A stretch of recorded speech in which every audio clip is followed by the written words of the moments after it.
예, 예수님의 그 행하심과 말씀들이 기록되어 있는 것이 바로 네 복음서입니다. 그래서 저희들이 잘 알고 있는 이 마태, 마가, 누가, 요한복음을 그 신약 성경에 있어서 가장 중요한 부분이기도 하고요.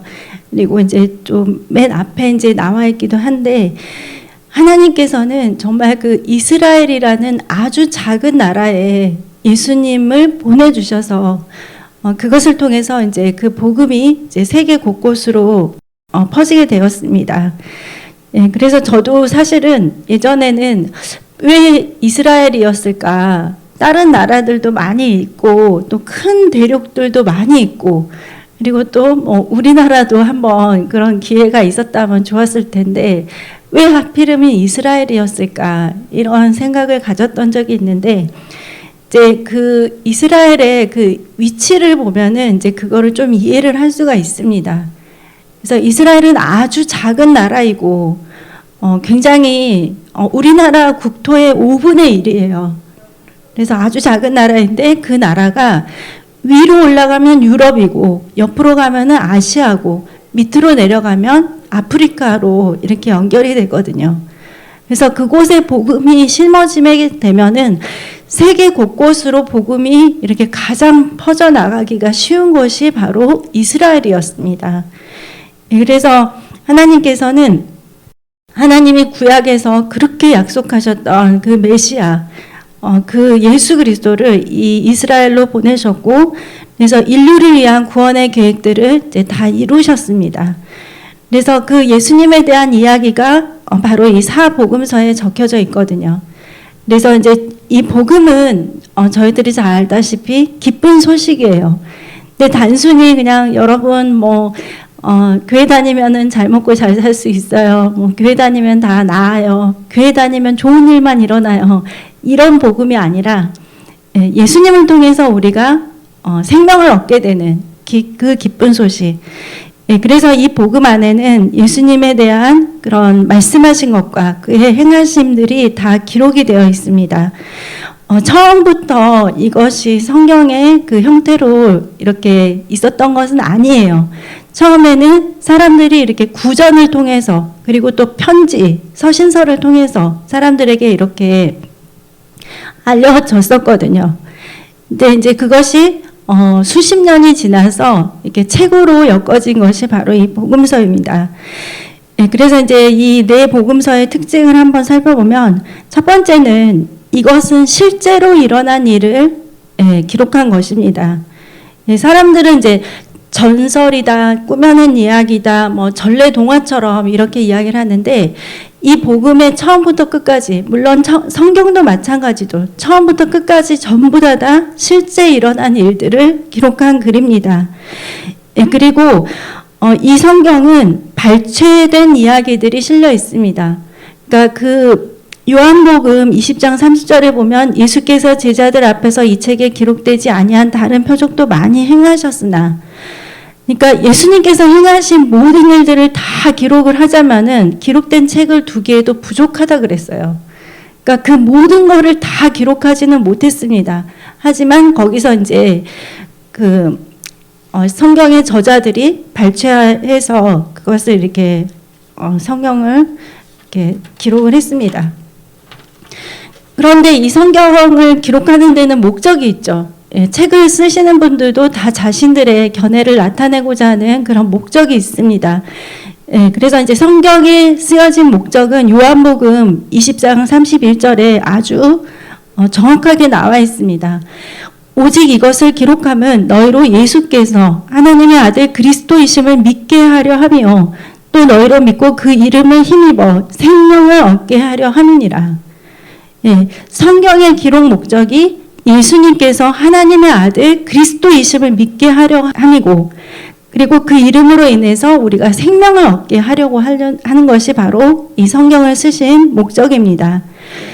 그런데 이제 이 성경의 그 네 복음서에는 강조되는 것이 딱 하나가 있어요. 그게 뭐냐면 예수님의 죽으심에 대해서 다 아주 상세하게 묘사를 했다는 것입니다. 그래서 이 네 복음서를 보면 물론 관점이 조금 틀리고 또 어떤 데는 이런 사건들이 들어가 있는데 또 저기에는 빠져 있고 이런 것들이 있지만 어쨌거나 가장 중요하게 강조되는 것은 예수님의 죽으심, 십자가입니다. 그러면 이 복음서가 그냥 신약 성경으로서만 이렇게 딱 따로 떨어져 있느냐? 그것은 아닙니다. 신약은 지난번에도 말씀드렸듯이 구약 성경을 바탕으로 쓰여졌는데요. 이 복음서에 나타난 예수님에 대해서 에스겔 선지자는 이미 말씀을 하고 계십니다. 그래서 에스겔 1장 10절의 말씀을 보시면 그 얼굴들의 모양은 넷의 앞은 사람의 얼굴이요, 넷의 오른쪽은 사자의 얼굴이요, 넷의 왼쪽은 소의 얼굴이요, 넷의 뒤는 독수리의 얼굴이니. 예, 저도 처음에 이 에스겔을 읽을 때 정말 이해가 안 됐어요. 예, 어떻게 사면이 이렇게 다 다른 모습으로 이렇게 돼 있나.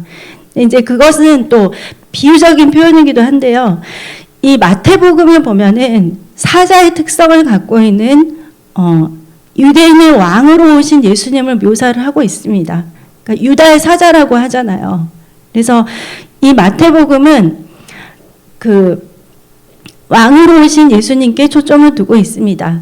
그리고 두 번째 책 마가복음은 소의 특성을 가지고 있는 예수님. 그러니까 소는 섬기는 그 동물이잖아요. 그리고 또 모든 것들을 다 내어주는 동물이기도 한데, 그래서 고난의 종을 묘사한 예수님. 예. 그리고 누가복음은 사람의 특성을 가지고 있고 인자로 오신 긍휼이 풍성하신 그 구세주를 묘사를 하고 있습니다. 그리고 요한복음은 독수리의 특성, 그러니까 예수님께서 하나님이심을 나타내고 있습니다. 그러면 이 네 개의 복음서도 이제 두 가지로 나눠질 수가 있거든요.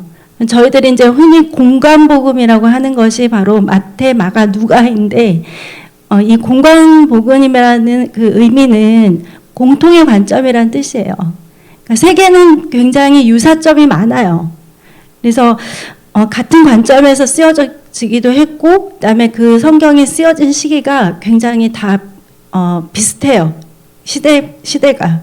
그래서 한 예수님 그 돌아가시고 한 40년 후에, 그러니까 AD 한 70년경에 이 세 개의 복음서는 다 기록이 되었습니다.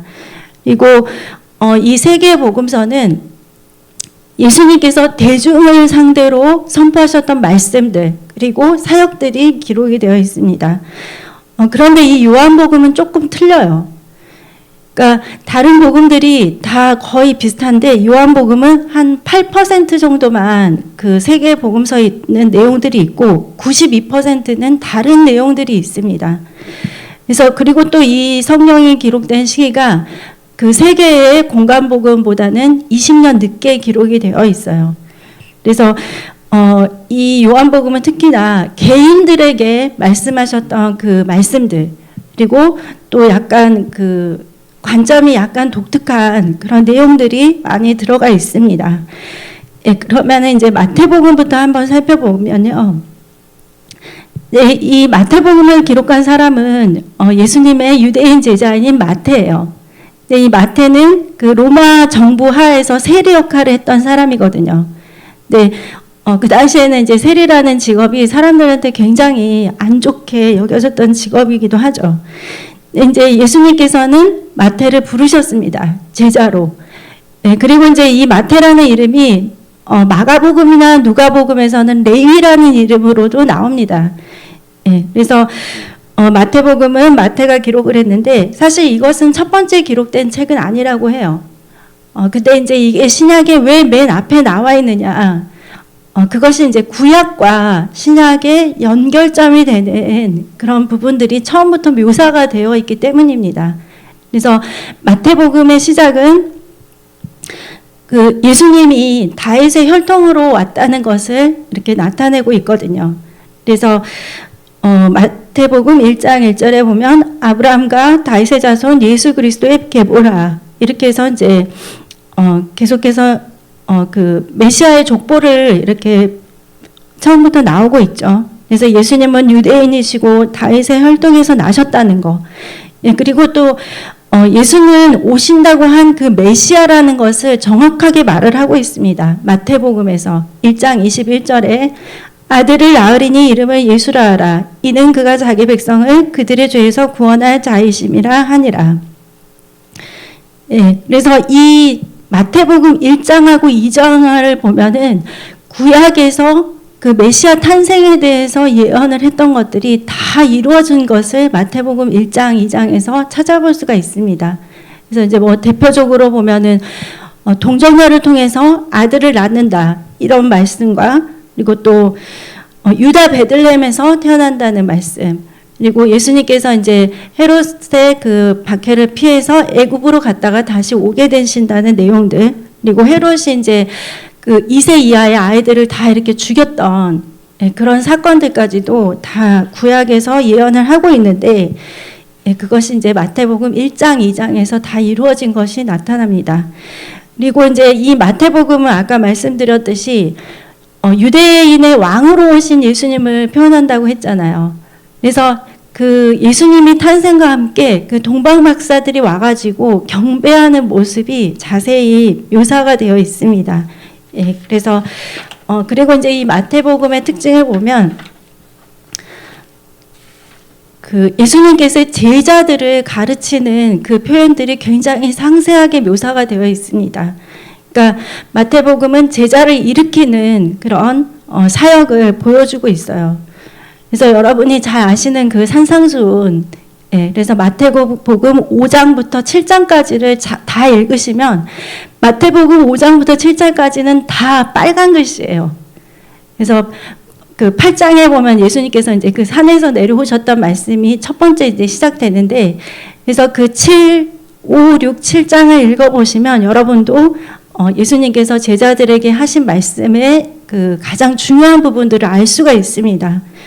예, 그래서 이것은 이제 제자 입문서라고 불려진다고도 해요.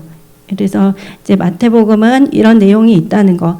그리고 이제 또 이 마태복음에 있는 것이 이제 천국의 비밀에 대해서 예수님께서 굉장히 자세하게 말씀을 하셨습니다. 예, 그리고 이제 그렇게 이제 훈련된 제자들이 마태복음 28장에 예수님께서 파송하는 장면들이 나오고 있죠. 예, 그래서 너희들은 이렇게 훈련 받았으니까 이제 나가서 복음을 전파하라. 이렇게 해서 마태복음이 마무리가 되고 있습니다. 예, 그리고 이제 마가복음을 보면요, 마가복음은 예수님의 제자였어요. 마가가 이제 그 뒷부분에 서신서 같은 데에 나오는데요, 베드로의 동역자였고, 그다음에 사도 바울이 1차 전도 여행에서 이렇게 동행했던 마가 요한이라는 사람이 바로 이 마가복음의 저자입니다. 예, 마가는 이제 종로로 오신, 그리고 고난 받으시는 예수님에 대한 모습을 이제 묘사를 했는데, 그래서 이 마가복음에는 목수의 일을 하셨던 예수님에 대해서 유일하게 기록이 되어 있습니다. 예, 섬기는 일을 하셨던, 그래서 종의 자세를 굉장히 강조를 해요. 근데 또 그것과 다르게 또 한편으로는 마가복음은 정말 처음부터 이렇게 귀신을 내어쫓고 막 치유하고 막 이런 이적들이 너무너무 많이 나타나고 있습니다. 그래서 예수님께서 행하셨던 그 모든 그 이적들의 절반이 마가복음에 기록이 되어 있어요. 예, 그리고 이 마가복음은 또 그 19가지의 이적들이 많이 이렇게 기록이 되어 있습니다. 그래서 이제 치유나 죽기 사역이 필요하신 분들은 마가복음을 많이 읽으시면 좋습니다. 예, 그리고 다른 복음서들에 비해서 이렇게 장이 16장까지밖에 없죠. 그래서 조금 짧은 그런 장입니다. 예, 그런데 이제 예수님께서는 고난을 통한 그런 승리를 나타내시고, 그리고 메시아적인 그런 비밀들을 많이 나타내고 계십니다. 이 마가복음을 통해서. 왜냐하면 가시는 곳마다 사람들이 나와서 치유를 받고 자유케 되고 또 해방이 됐기 때문에. 그래서 여러분 마가복음 이렇게 읽으시면 정말 예수님께서 행하신 권능들을 여러분이 잘 알 수가 있습니다. 그런데 그 예수님은 오늘날도 동일하시죠. 그래서 여러분 삶에 이 마가복음에 나타나신 예수님을 그대로 이렇게 적용하시기 바랍니다. 예, 그리고 이제 누가복음인데요. 예, 누가복음의 저자는 이방인 의사인 누가입니다. 예, 네, 이 누가는 사도행전의 저자이기도 해요. 그래서 이제 누가복음하고 사도행전을 이렇게 보면은 처음에 수신자가 누구인가가 나타나고 있어요. 예, 데오빌로 가까요. 이렇게 해가지고 누가가 어떤 사람에게 보내는 그 메시지임을 이렇게 정확하게 알 수가 있습니다. 예, 이 누가복음은 긍휼이 풍성하신 구세주 예수님을 이렇게 표현하고 있습니다. 예, 그래서 이 누가복음을 보면은 한 장이 굉장히 길어요. 막 60장, 뭐 70장, 80 이렇게 돼 있는데, 그래서 누가복음을 읽을 때 왜 이렇게 길지? 이렇게 이제 생각을 할 때도 있었는데, 여기는 굉장히 예수님이 인간으로 태어나신 그거에 대해서 너무너무 자세히 묘사를 하고 있어요. 그래서 예수님의 출생 전에 일어난 일들에 대해서 굉장히 자세히 묘사하고 있고, 또 아기 예수님이 탄생한 다음에 그 정결회식을 하러 갔던 거, 그런 장면들, 그리고 예수님의 10대 시절은 어땠나, 이제 이걸 보려면 누가복음을 보면 됩니다. 10대 시절이 유일하게 기록되어 있는 것이 누가복음. 그리고 예수님의 공적인 사역과 그다음에 죽음, 부활, 승천이 그 사건의 순서대로 잘 배열이 되어 있어요. 누가복음은. 그래서 예수님의 그 탄생 전부터 예수님의 부활, 승천과 그리고 그 제자들에게 행하셨던 것까지 내가 다 순서대로 잘 읽어보고 싶다. 그러면 누가복음을 보시면 돼요. 이렇게 해서 역사하신 그 예수님의 그 복음이 이제 제자들을 통해서 어떻게 이루어졌나, 이거를 연결해서 보시려면 누가복음을 읽고 사도행전을 읽으시면 됩니다. 예, 그래서 이 누가복음은 구세주 탄생에 대해서 굉장히 자세히 묘사를 했기 때문에 정말 모든 사람들에게 큰 기쁨이 되는 그런 소식을 전한 그런 복음서입니다. 예, 그리고 이제 또 누가복음에는 굉장히 어려운 사람들이 많이 나와요. 예, 탕자도 나오고, 그리고 또 삭개오라든지 뭐 돈은 많았지만 굉장히 공고한 사람이었죠. 그리고 또 십자가상의 강도들, 그러니까 소외되고 좀 외면받는 그런 사람들이 나오면서 그들을 이제 예수님께서 복음으로 살려내는 그런 장면들을 나타내고 있습니다. 그래서 이 누가복음은 잃어버린 자들을 구원하기 위해서 오신 예수님을 저희들이 볼 수가 있습니다. 예, 그래서 여러분 누가복음 이렇게 읽으실 때 이게 좀 굉장히 그 사건의 순서대로 잘 이렇게 쓰여진 책이라는 거 이렇게 알고, 이 복음이 다른 누군가가 아니라 바로 내 자신, 그리고 하나님께서 세상을 이처럼 사랑하사 독생자를 보내셨다고 하셨잖아요. 그래서 사람을 사랑하신 그 하나님의 마음을 저희들이 누가복음을 통해서 알 수가 있습니다. 그리고 이제 요한복음을 한번 보시면, 요한은 그 야고보의 형제인 그 사도 요한이에요. 친례 요한은 아니었고 세베대의 아들이자 야고보의 형제인 사도 요한입니다. 요한계시록의 저자이기도 하고요. 요한 1, 2, 3서를 다 기록했던 그 저자입니다. 그리고 이제 요한복음을 보면은 그 요한이 자기 자신을 표현을 할 때 예수님께서 사랑하시는 제자, 주가 사랑하는 제자라고 자기 자신을 이렇게 표현을 하고 있어요.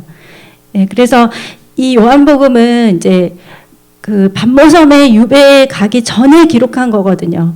그리고 이제 반모섬에 가서 기록한 것이 요한계시록인데, 그래서 다른 공간복음보다 한 20년에서 30년 늦게 이렇게 기록이 되다 보니까 사실 요한복음을 기록했던 그 사회의 그 모습들이 공간복음하고는 좀 틀렸다고 해요. 그러니까 요한이 그걸 기록했던 그 시대는 헬라 철학의 영향이 굉장히 많이 있었던 때, 헬라 철학은 바로 그리스 철학이죠. 그래서 사람들이 이렇게 무신론에 빠지기도 하고 아니면은 너무 많은 신들을 섬기기도 하고, 그래서 이런 상황에서 유대인들이 아닌 이방인들에게 복음을 전하기 위해서 그것을 이제 요한이 그들이 알아듣기 쉽게 이렇게 기록을 한 것이죠. 그래서 그 세 개의 공간 복음하고는 조금 차이가 있습니다. 예, 그래서 이제 저희들이 그 요한복음을 딱 처음에 읽어보면 창세기도 태초에 이렇게 시작을 하는데 요한복음도 태초에 이렇게 시작을 하고 있습니다. 예, 그래서 이제 요한복음에 있는 또 성경 구절들은 다른 공간복음의 성경 구절과 많이 달라요. 요한이 소개하는 이 그리스도는 태초이라고 이렇게 시작을 하면서 가장 강조했던 거는 뭐냐면 말씀이었어요. 예. 그러니까 헬라 사람들은 이 말씀 그리고 뭐 그 이성 등 이거를 이렇게 뜻하는 것은 이제 로고스라는 단어가 있었는데 이 로고스라는 단어를 자기 마음대로 그냥 해석을 했어요. 그 당시에 있는 사람들이. 그래서 요한은 그것을 명확하게 정의를 해 주었습니다. 이 로고스, 말씀은 다른 어떤 우주나 뭐 그냥 어떤 자연이나 뭐 땅이나 이런 추상적인 그런 기운이 아니라 하나님의 말씀이 태초에 계셨는데 이 말씀이 원래는 하나님과 함께 계셨는데 이 말씀이 우리 가운데 사람의 모양으로 육신을 입고 이 땅에 오셨다. 그분이 바로 로고스다. 그래서 땅을 창조하시고 하늘을 창조하신 그 창조주 하나님이 그리고 이 모든 세계를 다스리는 그 하나님이 육신을 가지고 우리 가운데 오셨다. 예, 이거를 이제 정확하게 설명을 하고 있습니다. 그래서 요한복음 1장 1절에 이렇게 보시면 태초에 말씀이 계시니라 이 말씀이 하나님과 함께 계셨으니 이 말씀은 곧 하나님이시니라. 그러니까 말씀이 그냥 글이 아니고 너희들이 그냥 뭐 자기 자신의 생각으로 생각하는 그 하나님이 아니고 신이 아니고 이 말씀이 태초부터 계셨고 이 말씀은 하나님과 함께 계셨는데 이 말씀이 바로 하나님이시다. 그러니까 예수님이 바로 하나님이시다. 그리고 그 말씀이 바로 육신을 입고 이 땅에 오셨는데 그분이 바로 예수 그리스도이시다. 이렇게 말씀을 하고 있습니다. 그래서 요한복음 1장 14절에 말씀이 육신이 되어 우리 가운데 거하심에 우리가 그의 영광을 보니 아버지의 독생자의 영광이요 은혜와 진리가 충만하더라. 예. 그래서 사람의 모양으로 오신 이 하나님을 요한은 정확하게 설명을 하고 있습니다. 예. 그리고 이제 중간에 침례 요한이 이 예수님을 어떻게 묘사했는지도 설명을 하고 있습니다. 하나님의 어린 양으로 왔고 또 세상 죄를 지고 가는 사람으로 이렇게 왔다는 거. 이것을 또 침례 요한에 대해서 말을 해주면서 예수님에 대해서 정확하게 설명을 하고 있습니다. 그리고 이제 요한복음이 기록된 목적도 아까 그 처음에 저희들이 봤던 요한복음 20장 31절 이것을 기록함은 하나님의 아들 그리스도 바로 그분이 예수님이심을 알게 하고 또 그 이름을 힘입어서 생명을 얻게 하려 함이니라. 이것이 이제 요한복음의 목적입니다. 그리고 이제 요한복음에 나타난 이적을 보면 다른 그 복음서하고는 좀 다른 부분들이 많이 있어요. 근데 이제 가장 독특한 것은 그 물이 포도주로 변하는 그 가나의 혼인잔치가 굉장히 자세하게 묘사가 되고 있고 예수님의 이 첫 번째 표적에 대해서 가장 앞부분에 또 이렇게 말을 하고 있다는 것입니다. 그래서 이제 요한복음 2장 11절에 보면은 예수께서 이 첫 표적을 갈릴리 가나에서 행하여 그의 영광을 나타내심에 제자들이 그를 믿으니라. 예수님의 이 첫 번째 표적이 바로 요한복음에 나타나 있는데요. 그 이유가 있어요. 이렇게 표적을 나타내신 이유가 바로 하나님의 영광을 나타내기 위해서 그리고 그걸 통해서 제자들로 하여금 예수님께서 하나님이심을 믿게 하기 위해서입니다. 그때 당시 제자들의 믿음은 그런 표적이 필요했던 믿음인 거예요. 그래서 그것이 이제 요한복음 2장에 있고요. 그리고 이제 요한복음 6장에 가게 되면 오병이의 기적이 나오고 있어요. 오병이의 기적도 이제 정말 이제 많은 사람들에게 알려지도록 이제 많은 사람들 앞에서 행하신 표적이죠. 그랬더니 이제 사람들이 먹고 배부르고 난 다음에 예수님에 대해서 뭐라고 이렇게 고백을 했냐면 예수님을 선지자로 고백을 했다고 이제 요한복음 6장에 나오고 있습니다. 네, 이것을 하신 목적이 있습니다. 예, 단순히 사람들의 배고픔을 채우기 위해서가 아니라 예수님 자신이 바로 생명의 떡임을 정확하게 알려주신 것입니다. 예, 그래서 살아계신 하나님, 그리고 너희들을 생명을 주고 너희들에게 그 생명의 떡을 줄 수 있는 사람이 바로 예수님임을 이렇게 말씀하고 계십니다. 예, 그리고 이제 이 요한복음의 설교를 보면은 또 구약하고 이렇게 연결되는 부분들이 있어요. 저도 처음에 그 출애굽기에서 모세가 하나님께 누구시냐고 이렇게 물었을 때 그 하나님께서 대답하셨잖아요. 나는 스스로 있는 자다. 그래서 영어를 하면은 I am who I am 이렇게 대답을 하셨어요. 근데 정말 저는 이해가 안 되더라고요. I am who I am. 나는 스스로 있는 자다. 그러니까 그렇게 이제 말씀을 하셨는데 그거에 대한 자세한 설명들을 이 요한복음에서 예수님께서 해주시는 거예요. 그래서 예수님께서 내가 누구다, 나는 무엇이다 이렇게 설명한 것이 바로 이 요한복음에 굉장히 많이 나오고 있습니다. 그래서 이제 자신이 언제부터 있었나, 그거는 이제 요한복음 8장 58절에 보면 아브라함이 있기 전에 내가 있었다 이렇게 이제 말씀을 하시면서 구약에서 나타났던 그 하나님이 바로 자신임을 말씀을 하고 계십니다. 예, 그리고 저희들이 잘 아는 요한복음 14장 6절에 보면 내가 길이요 진리요 생명이라고 말씀하셨죠. 나는 스스로 있는 자, 바로 그 하나님이 바로 길이요 진리요 생명이다. 예, 그렇게 말씀하셨고 또 예수님께서는 나는 생명의 떡이니 또 나는 세상의 빛이니 또 나는 선한 목자라 이렇게 말씀하시고 또 나는 부활이요 생명이니 나는 참 포도나무다 이렇게 말씀을 하셨습니다. 그래서 출애굽기에 나는 스스로 있는 하나님이다. 나는 나다. 이렇게 말씀하신 것이 바로 예수님을 통해서 아주 구체적으로 이렇게 나타나고 있습니다. 그래서 요한복음을 읽어보시면 예수님에 대해서 그리고 그 스스로 계신 하나님이 어떤 하나님이신가를 저희들이 알 수가 있습니다. 그리고 이제 요한복음을 보면은 예수님께서 자신을 나타내실 때 오직 하나님만이 하실 수 있는 주장을 하셨어요. 하나님이 아니면 도저히 할 수 없는 말들을 예수님께서는 아주 강하고 담대하게 하신 것입니다. 그러니까 그때 당시에 이제 종교인들이 그런 예수님을 향해서 막 화를 내고 막 그랬잖아요. 자신을 뭐 하나님과 뭐 동등되게 하다니 막 그러면서 아니면은 뭐 죄를 사하는 권세가 뭐 본인한테 있다고 한다니 막 이렇게 막 흥분을 했잖아요. 종교인들이. 네, 그럴 만큼 예수님께서는 자신을 정확하게 말씀하셨습니다. 네, 죄사함에 대해서 내가 죄를 사하는 권세를 가지고 있다. 나는 또 심판자이다. 그리고 하나님을 자신의 친아버지라고 묘사를 하시면서 하나님과 동등됨을 말씀을 하셨죠. 그리고 예수님 자신은 생명을 주는 이라고 이렇게 말씀하셨습니다. 예. 그래서 저희들이 예수님께서 그 선포하신 내용을 보면 말씀이 육신되어 오신 그 하나님, 예, 그분이 우리에게 생명을 주신다. 예, 이거를 알 수가 있습니다.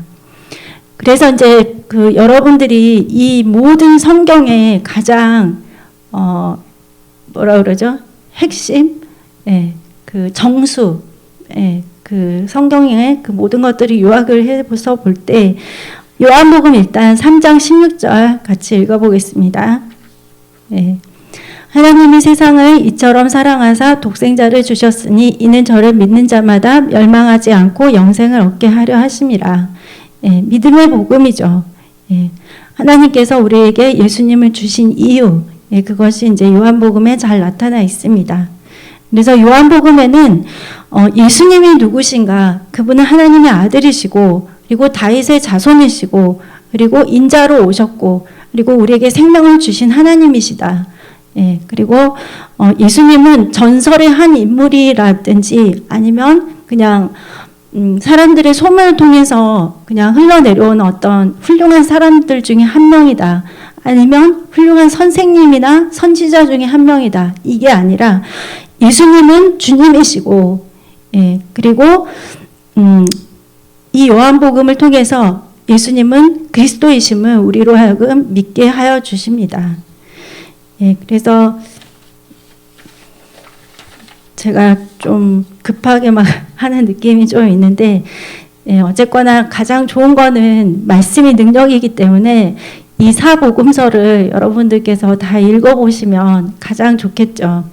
예, 그래서 여러분 이제 1월달 벌써 중순 이제 또 접어들어서 여러분 기도와 예배와 말씀 생활 어떻게 하시는지 또 뭐 중간에 한번 점검해 보시면 좋겠죠. 물론 열심히 하고 계시겠지만, 예, 그래서 또 삶에서 여러 가지 또 크고 작은 영적 전쟁들이 있을 텐데, 여러분 말씀과 기도로 승리하시고요. 이번 한 주간도 하나님 은혜 안에서, 예, 잘 지내시길 바랍니다. 그리고 또 교회 기도 제목으로 기도해 주시고요. 또 몸이 아프신 분들을 위해서, 예, 특별히 같이 기도를 했으면 좋겠습니다. 예, 기도하고 마치겠습니다.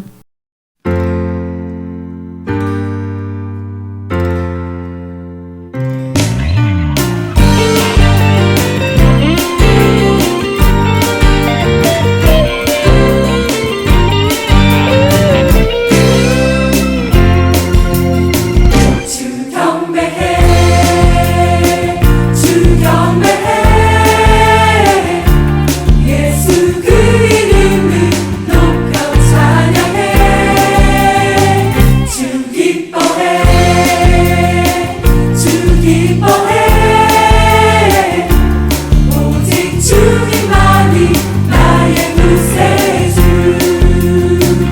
의로우신